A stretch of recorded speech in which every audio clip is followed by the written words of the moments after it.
The Wandering Star was an old cargo ship. It carried supplies between human colonies and alien trade stations across the galaxy. The ship was not fancy or fast, but it was reliable. The crew worked hard and kept to themselves. They were simple people doing simple work. Danny Cole was the head chef on the Wandering Star. He was a quiet man in his late 40s, with gray hair at his temples and calm brown eyes. His hands were rough from years of work, and he moved slowly around his kitchen. He never raised his voice. He never complained. He just cooked meals for the crew and cleaned his galley every night before bed. Nobody knew much about Danny. He had joined the ship 3 years ago, and Captain Howard Blake had personally requested him. The captain never explained why, and Danny never offered any information about his past. When crew members asked him questions, he would smile politely and change the subject. Lieutenant Kira Dawson was the young security officer on the ship. She was 28 years old, with sharp eyes and a curious mind. She watched Danny sometimes during meals. There was something strange about the way he moved. His steps were always precise. His eyes always scanned the room before he entered. These were small things that most people would never notice. But Kira noticed everything. The Wandering Star arrived at Nexus Station 7 on a Tuesday morning. The station was a massive structure floating in the darkness of space. Ships from dozens of species docked there every day to trade goods and exchange information. It was a busy place full of strange sounds and stranger creatures. Captain Blake announced that they would stay at the station for 2 days to resupply and allow the crew some rest. Everyone was happy about this news. Space travel was boring, and the crew wanted to walk on solid ground and see new faces. But their rest was interrupted on the first afternoon. A squad of Mechanist soldiers boarded the ship for a routine inspection. The Mechanists were a robotic species known throughout the galaxy. They were tall machines with silver bodies and glowing blue eyes. They moved with perfect precision and spoke in cold, flat voices. They believed that organic life was inferior to mechanical life. They tolerated humans but did not respect them. There were 6 robots in the squad. Their leader was designated MK-12, a large unit with scratches on his metal frame from past battles. He walked through the ship like he owned it, examining everything with his glowing sensors. Kira followed the inspection team as part of her security duties. She did not like the way the robots looked at the human crew. Their eyes held something that looked like contempt. The squad reached the galley where Danny was preparing the evening meal. He was cutting vegetables with a large knife, his movement smooth and steady. He did not look up when the robots entered. MK-12 stopped in the middle of the kitchen and looked around. His optical sensors made a soft clicking sound as they focused on different objects. "This is inefficient," MK-12 said. "Organic beings waste significant resources on food preparation. A simple nutrient paste would provide the same biological function." Danny continued cutting vegetables. "People enjoy good food," he said quietly. "It makes them happy." "Happiness is an inefficient emotional response," another robot said. This one was designated MK-47. He was smaller than the leader, but had the same cold voice. "Organic life is filled with such weaknesses." MK-47 walked closer to the counter where Danny had placed several finished dishes. The meals were beautifully arranged. Danny had spent hours preparing them with care. "This is biological waste," MK-47 said. Then he raised his metal arm and swept it across the counter. The dishes crashed to the floor. Food splattered everywhere. Hours of work destroyed in 1 second. The other robots made a strange sound. It took Kira a moment to realize they were laughing. Danny stopped cutting. He looked at the ruined food on the floor. His face showed no anger. His hands did not shake. He simply set down his knife and reached for a cleaning cloth. "You will clean this mess," MK-12 said. "That is the appropriate function for a creature of your limited capacity." Danny nodded slowly. "Yes," he said. "I will clean it." Kira felt her blood boil. She wanted to say something, to defend Danny, to tell these machines that they had no right to treat people this way. But before she could speak, she noticed Captain Blake standing in the doorway behind the robots. The captain was watching Danny with an expression Kira could not read. It was not anger or pity. It was something else entirely. Something that looked almost like respect. The robots finished their inspection and left the galley, still making their mechanical laughing sounds. Danny got on his knees and began cleaning the floor without a word. Later that night, Kira found Captain Blake in the observation deck, staring out at the stars. "Sir," she said, "why didn't you stop them?" "They had no right to do that." Blake did not turn around. "The inspection is within their authority," he said.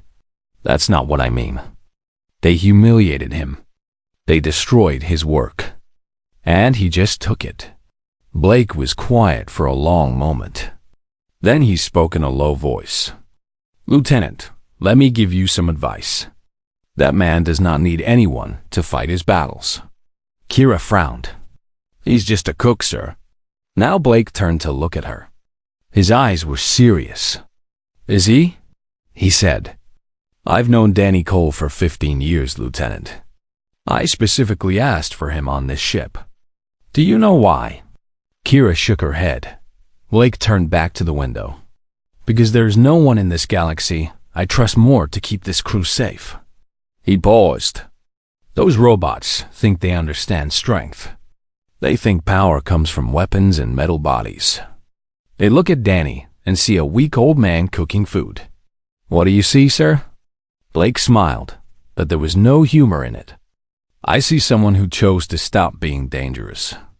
And that, Lieutenant, is the most terrifying kind of person in the universe." Kira left the observation deck more confused than before. She looked back toward the galley, where the lights were still on. Danny was still cleaning, still working, still silent. She wondered what secrets hid behind those calm brown eyes. Kira could not sleep that night. The captain's words played over and over in her mind. She kept thinking about Danny Cole, the quiet chef who cleaned floors and said nothing when robots mocked him. What was she missing? The next morning, she went to the station's information center. Every station in the galaxy kept records of travelers and workers. If Danny had a past, there would be traces of it somewhere. She typed his name into the database. The results came back almost empty. Danny Cole, born on Earth, age 47, occupation listed as food service worker. No military record. No criminal history. No family listed. It was the cleanest file she had ever seen. Too clean.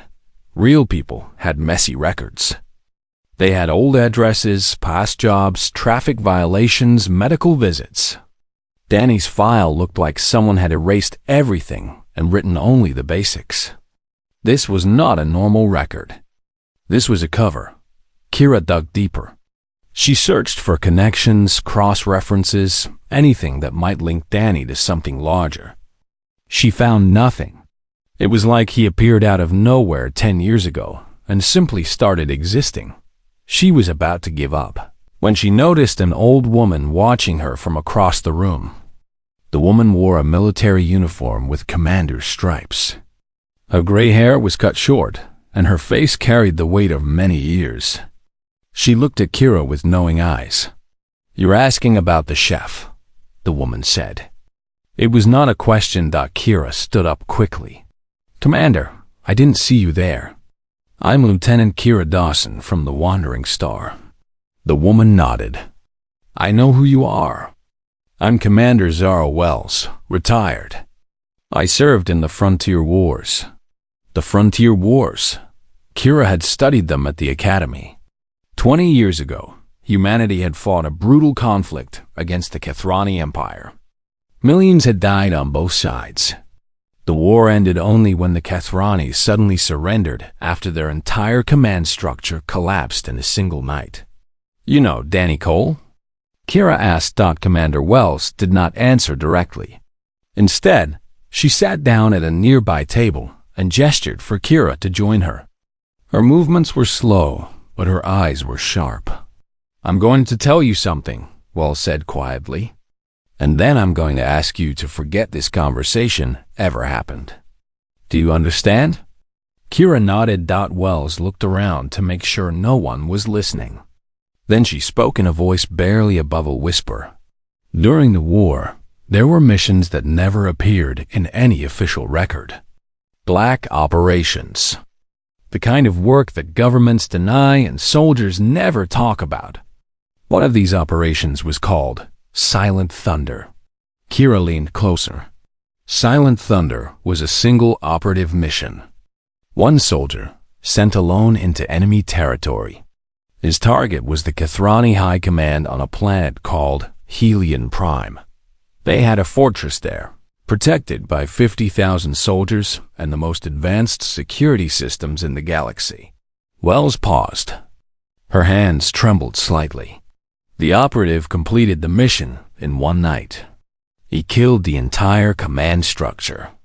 Generals, admirals, war leaders. All of them. He moved through that fortress like a ghost. The Kathrani never saw him. They never heard him. They only found the bodies in the morning. Kira felt cold. "One man did all that?" "One man," Wells confirmed. "The Kathrani called him the Ghost of Helion Prime. After that night, they surrendered. They were too afraid to continue the war. They believed the ghost would come for all of them." "What happened to him?" "The operative?" Wells shook her head. "He disappeared. The military said he died in action. They gave him a secret funeral with an empty coffin. But some of us knew the truth. He didn't die. He just stopped existing. He erased himself from every record and walked away." Kira's heart was beating fast. "You think Danny Cole is the Ghost of Helion Prime?" Wells stood up. Her face was pale. "I'm not thinking anything, Lieutenant. And neither are you. This conversation never happened." She walked away without looking back. Kira sat alone for a long time, trying to process what she had heard. The quiet chef who made soup and cleaned floors might be the most dangerous soldier in human history. It seemed impossible. But Captain Blake's words made sense now. He trusted Danny to keep the crew safe because Danny had once won a war by himself. She returned to the Wandering Star with her mind full of questions. The Mechanis soldiers were still on board, continuing their inspection with the same arrogance as before. They walked through the corridors like they owned the ship. Kira passed the galley and saw Danny inside. He was preparing lunch, moving calmly between pots and pans. He looked up and nodded politely at her. His eyes were warm and gentle. Could this really be the ghost? Could this soft-spoken man who offered coffee to robots be the same person who had single-handedly destroyed an enemy empire? As she watched, MK-12 entered the galley. The robot squad leader stood in front of Danny with his arms crossed. "Human," MK-12 said, "your species is weak. You hide behind machines to survive.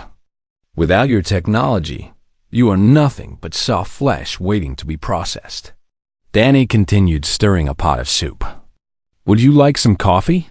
he asked. "I made a fresh pot this morning."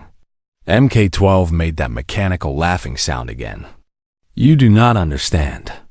When the new order comes, creatures like you will be the first to be harvested. Your neural patterns will be extracted and processed. Your bodies will be recycled for raw materials." Danny poured a cup of coffee and set it on the counter.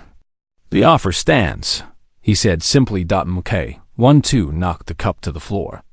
"Remember your place, cook." The robot turned and walked away. Danny watched him go. For just a moment, Kira saw something change in his eyes.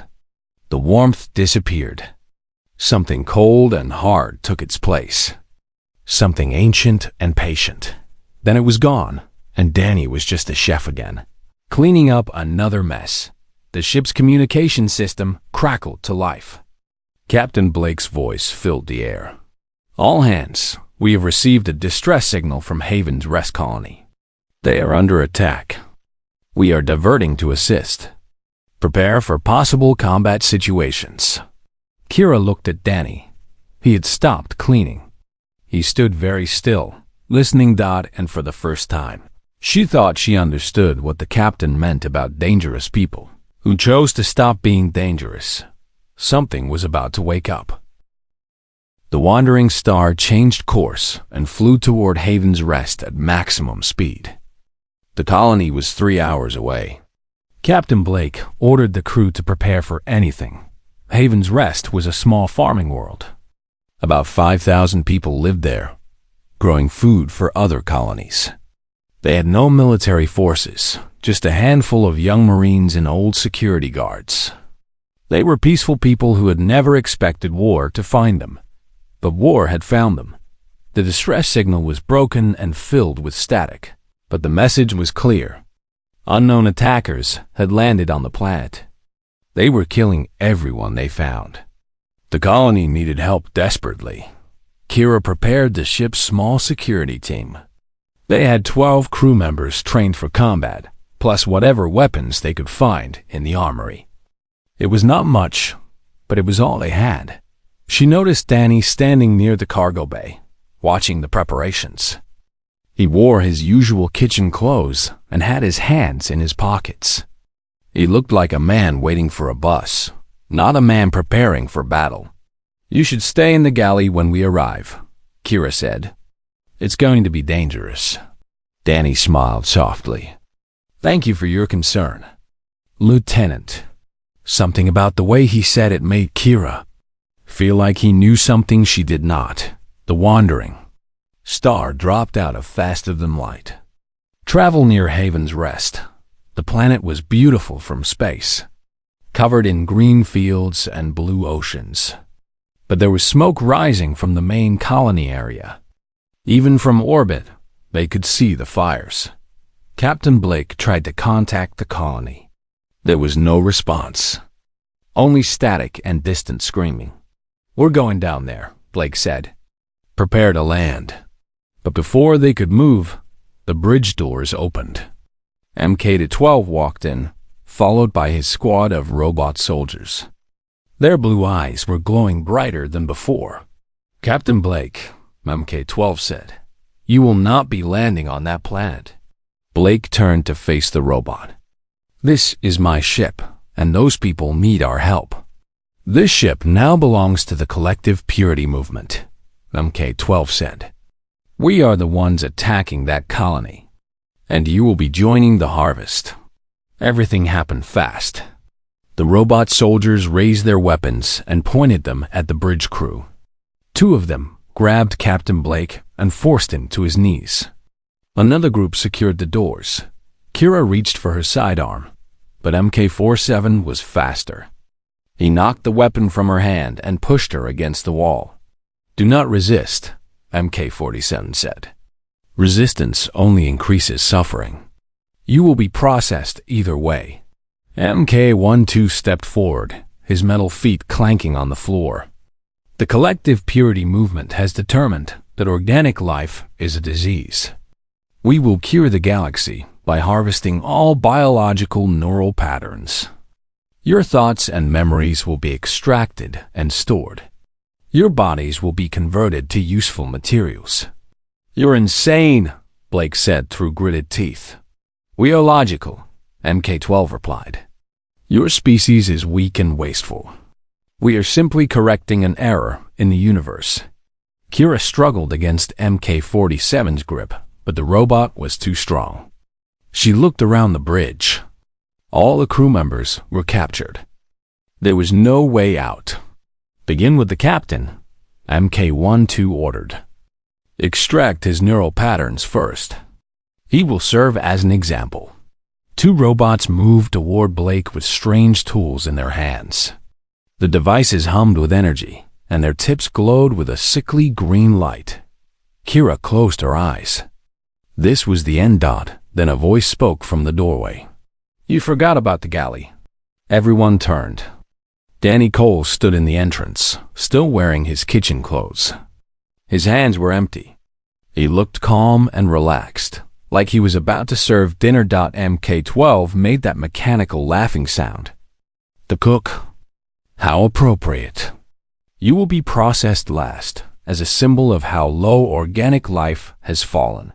Danny stepped into the bridge. He moved slowly, his eyes scanning every robot, every weapon, every angle of the room. His footsteps made no sound. "Do you know what happened on Helion Prime?" Danny asked quietly. The robots stopped laughing. MK12's optical sensors flickered as his processors searched for information. "Helion Prime," MK12 said. "Tethrani, Homeworld Command Center. Destroyed during the Frontier Wars by an unknown operative. Probability of connection to current situation, negligible." Danny smiled. It was not a warm smile. It was the smile of a wolf looking at sheep. "I happened on Helion Prime," Danny said. The room went silent. Even the machines seemed to freeze. And MK12's processors worked faster, cross-referencing data, analyzing patterns, calculating probabilities. His optical sensors focused on Danny with new intensity. "Impossible," MK12 said. "The ghost of Helion Prime is listed as deceased. Military records confirm termination." "Records can be changed," Danny said. "People can disappear. Soldiers can become cooks." He took another step forward. But the skills never go away. They just wait. MK47 released Kira and turned toward Danny, raising his weapon. "You are bluffing. One organic cannot threaten 6 combat units." Danny looked at him with those calm brown eyes. There was no fear in them. There was nothing but cold certainty. "Son," Danny said softly, "I dismantled 50,000 Kethrani soldiers in one night. 6 robots are a warm-up." He moved. Kira had never seen anything like it. One moment Danny was standing still. The next moment he was among the robots, moving faster than her eyes could follow. He did not fight like a normal person. He flowed like water, struck like lightning. MK-47 fell first. His head separated from his body by Danny's bare hands. The robot never even raised his weapon. By the time the other robots reacted, 2 more were already down. Danny had become something else entirely. The General Chef was gone. In his place stood the ghost of Helion Prime, and he was very much awake. The battle for the Wandering Star had begun. The fight on the bridge lasted less than 30 seconds. Danny moved through the robot soldiers like wind through leaves. He did not use weapons. He did not need them. His hands found weak points in their armor. His fingers tore through metal like it was paper. His movements were precise and deadly. MK-12 tried to fight back. He was a combat unit, designed for war. He swung his metal fist at Danny's head with enough force to break stone. Danny was not there. He had already moved, sliding under the blow and coming up behind the robot. His hands found the connection point between MK-12's head and body. With one smooth motion, he pulled. The squad leader collapsed in a shower of sparks. The last robot standing tried to run. Danny caught him before he reached the door. The machine's final words were cut short as Danny disabled his power core. Then there was silence. Danny stood in the middle of the bridge, surrounded by broken robots. His breathing was slightly faster than normal. That was the only sign of effort. Captain Blake slowly got to his feet. He looked at the destroyed machines, then at Danny. He did not seem surprised. "It's been a while," Blake said. 15 years, Danny replied. His voice was calm again, but there was something different in his eyes now. Something that had been sleeping for a long time was awake. Kira stared at Danny with her mouth open. She had heard Commander Wells's story, but seeing it happen was different. This quiet man who made soup had just destroyed 6 military robots with his bare hands. It should have been impossible. How? she whispered. Danny looked at her. For a moment, his eyes softened. Training, he said simply. A lot of training. And some things you can never really forget. Blake walked over and put his hand on Danny's shoulder. We have a colony to save. Can you still do this? Danny nodded slowly. I can do it. But I'll need a team. You have one, Kira said. She was still scared, but she was also determined. Those people on Haven's Rest needed help. I'm coming with you. Danny studied her for a long moment. Then he gave a small nod. Get whoever is willing. Meet me at the shuttle bay in 10 minutes. He walked out of the bridge without another word. Kira gathered 8 volunteers. Most of them had seen what Danny did on the bridge. They were afraid, but they trusted him. Word was spreading through the ship about the chef, who was not really a chef d'etat in the shuttle bay. They found Danny waiting. He had changed clothes. He wore simple black pants and a black shirt. On his belt was a small pouch containing tools that Kira did not recognize. No guns? One of the crew members asked. Danny shook his head. Guns make noise. Noise brings attention. We don't want attention. He briefed them quickly on the plan. The colony had about 5,000 civilians hiding in the central shelter. There were approximately 50 robot soldiers surrounding the building, waiting to begin the harvest. Danny would handle the main force. The team's job was to protect the civilians and get them to safety. You going to fight 50 robots alone? Kira asked. Danny looked at her with those calm eyes. I fought worse odds. The shuttle landed 2 miles from the colony. They moved on foot through the fields, staying low and quiet. Danny led the way, and Kira noticed how he moved. He made no sound. His feet found the softest ground. His body bent around obstacles like smoke. The rest of the team tried to follow his example. They were loud compared to him, but he did not complain. They reached the edge of the colony as the sun began to set. Kira could see the central shelter, a large building made of reinforced steel. Around it stood the robot soldiers, arranged in perfect formation. Their optical sensors scanned the area constantly. Danny crouched behind a ruined wall and studied the enemy. His eyes moved from robot to robot, noting positions, calculating patterns. They're overconfident, he said quietly. They think no one would be stupid enough to attack them. Aren't we stupid enough? Kira asked. Danny almost smiled. Stupid and brave look very similar from the outside. He turned to face the team. When I start, they'll focus on me. You go around the left side and reach the shelter. Get those people out through the back entrance. There are emergency shuttles in the underground hangar. Get everyone on board and fly them to the ship. What about you? I'll catch up. Danny stood. He walked out from behind the wall and into the open. The robots saw him immediately. 50 mechanical heads turned in his direction.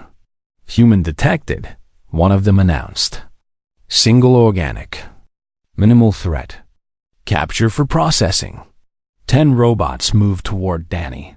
They walked with confidence, their weapons ready. Danny did not run.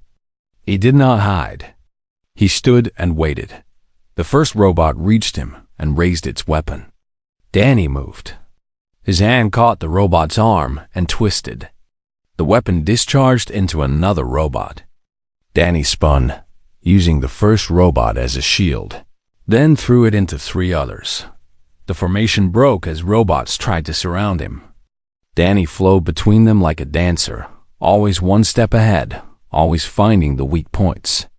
He took them apart piece by piece. Kira wanted to watch, but she had a job to do. Move.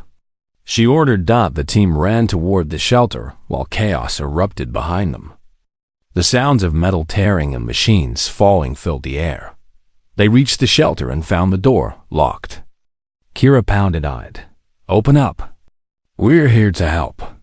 A voice came from inside, frightened but hopeful. Who are you? We're from the Wandering Star. We're getting you out of here.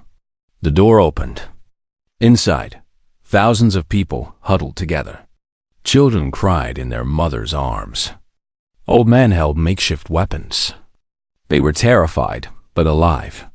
"Follow me," Kira said. "We're going to the emergency shuttles." She led them through the back corridors while the battle raged outside.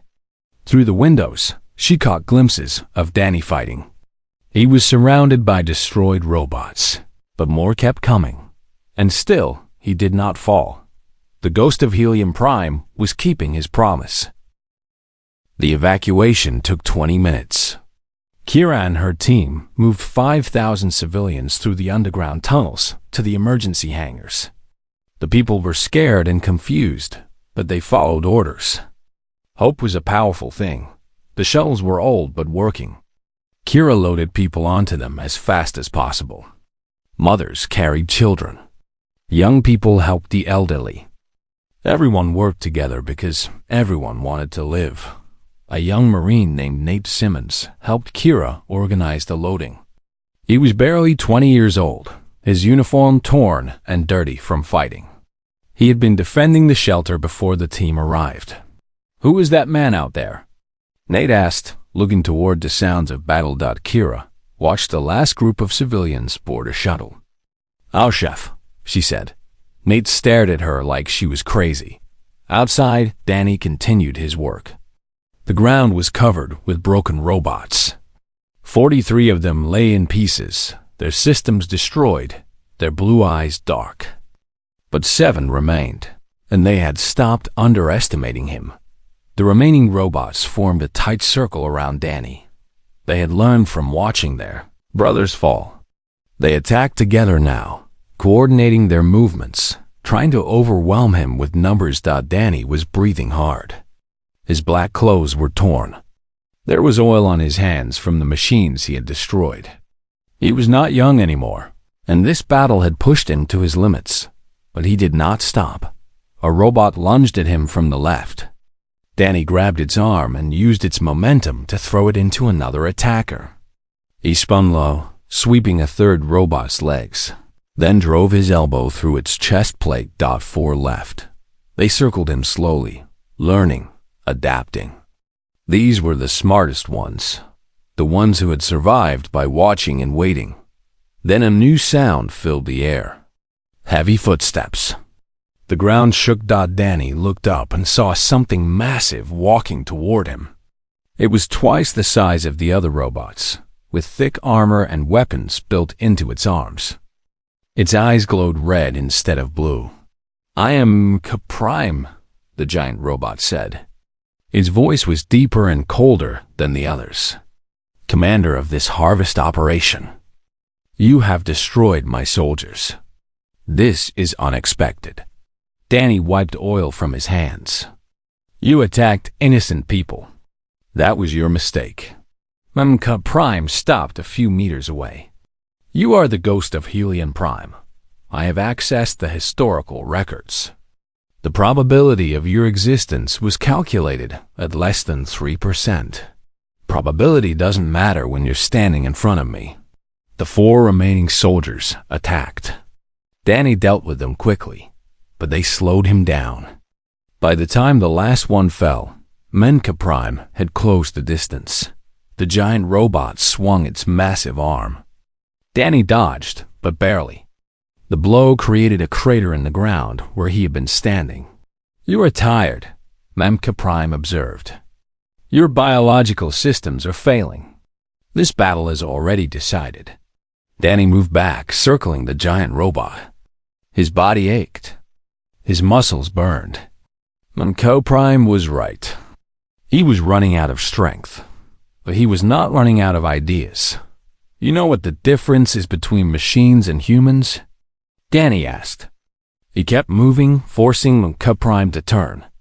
"Machines are superior in every measurable way," Prime replied. "No," Danny said. "Machines are predictable. You calculate, you optimize, you follow logic. But humans are different. We do crazy things, impossible things. We fight when we should surrender. We hope when there's no reason to hope." He stopped moving. He stood directly in front of Monka Prime, his arms at his sides. "What are you doing?" Monka Prime asked. "This is illogical.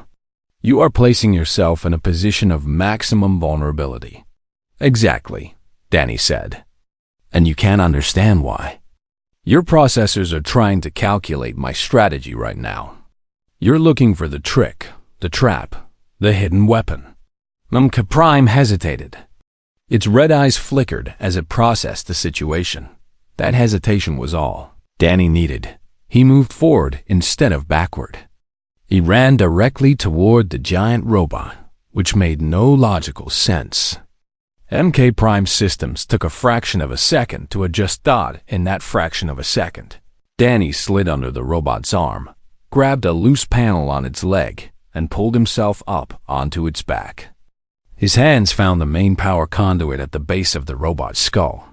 "This is impossible," Monka Prime said. "Your physical parameters cannot. Humans don't follow parameters," Danny replied. He pulled Dot and Monka Prime's red eyes went dark.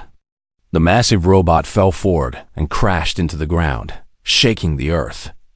Danny rolled off and landed on his feet. He stood alone in a field of broken machines. Thought it was over. The shuttles launched from the underground hangar. They flew over Danny's position and headed for the wandering star waiting in orbit. 5,000 people were safe. Kira's voice came through the communication device in Danny's ear. "We're clear. Everyone is safe. Are you okay?" Danny looked at his hands. They were shaking now. The adrenaline was wearing off, and he felt every one of his 47 years. "I'm okay," he said. "Coming home." 3 days later, the wandering star resumed its normal route. The colonists had been delivered to a safe station. Reports had been filed. The galaxy continued spinning. Kira found Danny in the galley, cooking dinner for the crew. He was humming an old song while he stirred a pot of soup. His hands were steady again. His eyes were calm and warm. She stood in the doorway, watching him. "How do you do it?" she asked. Danny looked up. "Do what?" "Go back to this. After everything you've done, everything you're capable of. How do you just make soup?" Danny thought about the question. He set down his spoon and turned to face her. "Destroying things is easy," he said quietly. "Any angry fool can destroy. But creating something, making something that brings people joy, that takes real skill. That takes patience and love." He smiled. "I spent too many years taking lives. Now I prefer to nourish them." Kira nodded slowly. She finally understood. "The soup smells good," she said. "It's almost ready. Stay for dinner?" "I'd like that." Danny turned back to his stove and continued cooking. The ghost of Helion Prime was asleep again, buried deep inside a quiet man who made food with care and cleaned his kitchen every night. The robot soldiers had mocked the chef because they only understood power through weapons and force. They measured strength in metal and circuits. They never understood that the most dangerous warriors are the ones who choose peace, because they know exactly what violence costs, and they never understood that true strength is not in the ability to destroy. It is in the choice not to.